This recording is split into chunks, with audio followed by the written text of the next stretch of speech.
Hello guys, तो फिर से स्वागत है आपका एक्टिव के क्लासेस में। मैं हूं आपका एजुकेटर नवीन सर। इस वीडियो के माध्यम से फिर हम लोग क्लास 10 का चैप्टर 9 त्रिकोणमिति के कुछ अनुप्रयोग के क्वेश्चन नंबर 9 को सॉल्व करने जा रहे हैं। आप इससे पहले वाले अगर वीडियोस को नहीं देखे तो मेक श्योर आप मेरे चैनल पर जाकर सारे वीडियोस को देख सकते हैं। अच्छा लगे तो लाइक, दोस्तों के साथ शेयर और चैनल को सब्सक्राइब जरूर कीजिएगा, है ना। वीडियो को ज्यादा लंबा ना करते हुए हम लोग इस क्वेश्चन पर आते हैं। लेकिन एक चीज और, हम लोग शुरू से पढ़ते आ रहे हैं और ये जानते हैं कि अगर क्वेश्चन अगर हम लोग अच्छे से ना समझे तो अच्छे से सॉल्यूशन हम लोग नहीं कर पाएंगे, है ना। क्वेश्चन को समझना बहुत जरूरी है, बहुत ज्यादा इंपॉर्टेंट है, क्योंकि क्वेश्चन में ही सारा आंसर हमारा छिपा होता है मैक्सिमम। अगर क्वेश्चन हम लोग समझ गए, आंसर हम लोग क्लियर कर देंगे तुरंत। चलिए, आपको क्वेश्चन स्क्रीन पे दिखाई दे रहा होगा, ध्यान देंगे। क्वेश्चन क्या बोल रहा है कि एक मीनार के पाद बिंदु से भवन के शिखर का उन्नयन कोण 30 डिग्री है। समझिए कैसे। देखिए, आपको मार्कर दिख रहा है, एक रेड मार्कर, ब्लू मार्कर, है ना। आप जरा देखिएगा, ये हाइट जरा सा अप डाउन है ना। ये हाइट ज्यादा है। बोल रहा है कि इस मार्कर को, यानी कि ये मीनार है और ये भवन, ठीक। इसको थोड़ा खोल ताकि ज्यादा समझ, ठीक, ऐसे लगो। बोल रहा है कि ये एक मीनार है, ये हमारा एक भवन है। बोल रहा है मीनार के पाद बिंदु, नीचे से भवन दोनों एक साथ खड़े नीचे, है ना। बोल रहा है इस भवन के शिखर का जो उन्नयन कोण है वो 30 डिग्री बनाती है। और ये भवन का जो नीचे पाद बिंदु है, यहां से मीनार के शिखर का उन्नयन कोण 60 डिग्री बनाती है। तो बताइए कि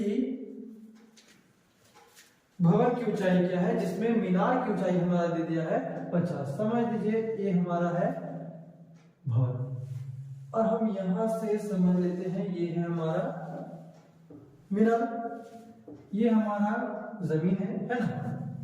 बोल रहा है कि मीनार के पाद बिंदु से भवन के शिखर का उन्नयन कोण 30 डिग्री और भवन के पाद बिंदु से मीनार के शिखर का उन्नयन कोण 60 डिग्री। और एक चीज और बोल रहा है, अगर हमारा मीनार की ऊंचाई 50 मीटर है तो भवन की ऊंचाई क्या होगी। क्वेश्चन को हम लोग इजीली समझ गए, फिर से समझिए। बोल रहा है कि एक 50 मीटर ऊंचा एक मीनार है, उसका पाद बिंदु से भवन के शिखर का जो उन्नयन कोण है वो 30 डिग्री का बनाता है, और भवन के पाद बिंदु से मीनार के शिखर का जो उन्नयन कोण है वो 60 डिग्री बनाता है। तो बताइए कि भवन की ऊंचाई क्या होगी। नेमिंग कर लेते हैं, ए इसको मान लेते हैं, बी इसको मान लेते हैं, सी इसको मान लेते हैं, डी। अब हम लोग क्वेश्चन को सॉल्व करते हैं। आई होप आपको क्वेश्चन समझ में आ गया हो फिगर के साथ। क्वेश्चन सॉल्व करते हैं, हल। हम लोग पहले लिखते हैं दिया है, क्या क्या दिया है। तो हम लोग दिया है मीनार की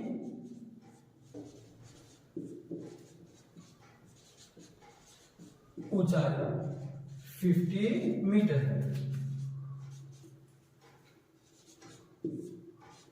बनाया गया कोण, देखिए बनाया गया कोण कितना है 30 और 60 डिग्री। इसको मान लेते हैं थीटा, 30 डिग्री एवं 60 डिग्री हो गया।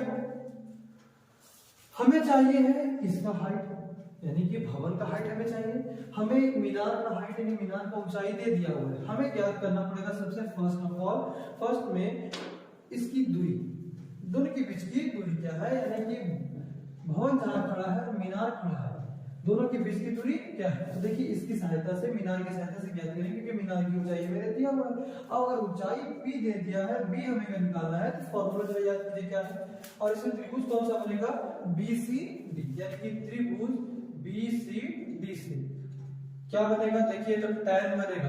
कैसे बनेगा, सो देखिए BCD में, अब देखिए ये P है, ये मेरा B है, P बाई B कौन सा फॉर्मूला में आता है, तो tan में आता है। डिग्री कितना बना रहा है 60 डिग्री, है ना। क्या बनेगा, लंब मेरा क्या है CD और आधार मेरा क्या है BD। अब tan 60 डिग्री का वैल्यू कितना होता है √3। CD का वैल्यू मैंने कितना दे दिया है 50, बीडी हमें निकालना है, इसलिए जो जहां है इसको आराम से रखेंगे, नीचे से कुछ नहीं तो क्या मानेंगे 1। बीडी को जब √3 से मल्टीप्लाई करेंगे तो क्या बनाएगा √3 बीडी, और 50 को 1 से मल्टीप्लाई करेंगे तो ये 50 ही बनाएगा, है ना। अब बीडी को अगर हम लोग कॉमन करते हैं, बी और डी में बोल रहा हूँ, याद रखिएगा बीडी में नहीं बोल रहा हूँ, बीडी ये सब अच्छी आदतें नहीं है, उस पर ध्यान नहीं देना है, इस पर आते हैं। बीडी क्या है, तो बीडी 50 जहां है वहीं पर √3 इधर मल्टीप्लाई में था बीडी के साथ, बीडी के साथ नहीं बीडी के साथ, ये इधर आएगा तो क्या जाएगा तो आगे पे, है ना। ये इसको मान लेते हैं समीकरण 1 मान सकते हैं। हमारा एक पार्ट निकल गया, बीडी बराबर कितना आ गया 50√3। अब देखिए एक का पार्ट निकल गया, अब हम लोग क्या करेंगे, त्रिभुज A B D C, A B D C क्या क्या है हमारा, एक दे दिया है, दूसरा निकालना है, सिंपल सा बात, मैं यही तो कर रहे हैं ना। अब हमारा अगर ये भी पी है, ये मेरा बी है, पी बाई बी, पी से हमारा बढ़ गया, तो कौन सा फॉर्मूला लगाएगा 10, वैल्यू कितना है, एंगल कितना हमारा है 30 डिग्री, फॉर्मूला क्या बनेगा, पी बाई बी में ए बी है ना, और बी में है बी और डी, कोई दिक्कत नहीं, आ गया। अब tan 30 डिग्री का वैल्यू आप लोग जानते हैं कमेंट कीजिए, 1/√3, ए बी बराबर हमें निकालना है इसलिए कुछ नहीं, और बीडी बराबर हमारा कितना निकल गया 50√3। इसमें किसी को कोई दिक्कत नहीं। चलिए कंटिन्यू करते हैं, क्रॉस मल्टीप्लाई करते हैं 1/√3, इसमें क्रॉस मल्टीप्लाई आई थिंक हम नहीं भी कर सकते, लेकिन चलिए करके देखते हैं। ए बी को जब √3 से मल्टीप्लाई करेंगे तो क्या बनाएगा √3 ए और बी, इसमें नहीं बन सकता है, फिर भी बना के देखेंगे। 50√3 को जब 1 से गुना करेंगे तो 50√3 ही आएगा, याद रखिएगा, ठीक है। अब आगे का पार्ट, ए बी को जब कॉमन रखेंगे तो यहां पर ये क्या है मल्टीप्लाई, आगे आएगा तो डिवाइड, अब डिवाइड में आएगा तो कैसे आएगा 50√3, इसको नीचे से करेंगे तो कैसे आएगा ऐसे, है कि नहीं, ऐसा ही आएगा। इसके कुछ नीचे नहीं है तो क्या मान सकते हैं 1। अब हम लोग जानते हैं क्रॉस मल्टीप्लाई में ए बी को हम लोग रख सकते हैं 50√3, ये भागे में है, गुने में लाने के लिए नीचे वाला पार्ट हो जाएगा ऊपर और ऊपर वाला पार्ट आ जाएगा नीचे, 1/√3। यहां तो कोई दिक्कत नहीं। आगे देखिए, अब ए बी जहां है वहीं पर, अब 50 को 1 से मल्टीप्लाई करेंगे क्या आएगा 50 का 50, और √3 को √3 से मल्टीप्लाई करेंगे तो याद रखिएगा जब भी रूट को रूट से मल्टीप्लाई किया जाता है तो रूट कट जाता है, एक नंबर आके बच जाता है, वो क्या आएगा 3। अब इसको जब काटेंगे तो देखिए ए बी बराबर, ये कटेगा नहीं, कटेगा तो पॉइंट में आएगा, तो इसमें हम क्या लाएंगे पूर्णांक में। अब पूर्णांक में लाएंगे, देखिए इसमें रफली करते हैं तो 50 को 3 से डिवाइड करते हैं तो 16 3 यानी कि 48 बच जाएगा कितना 2, तो देखिए क्या आएगा, नीचे में 3, यहाँ 16, यहाँ 2, अतः भवन की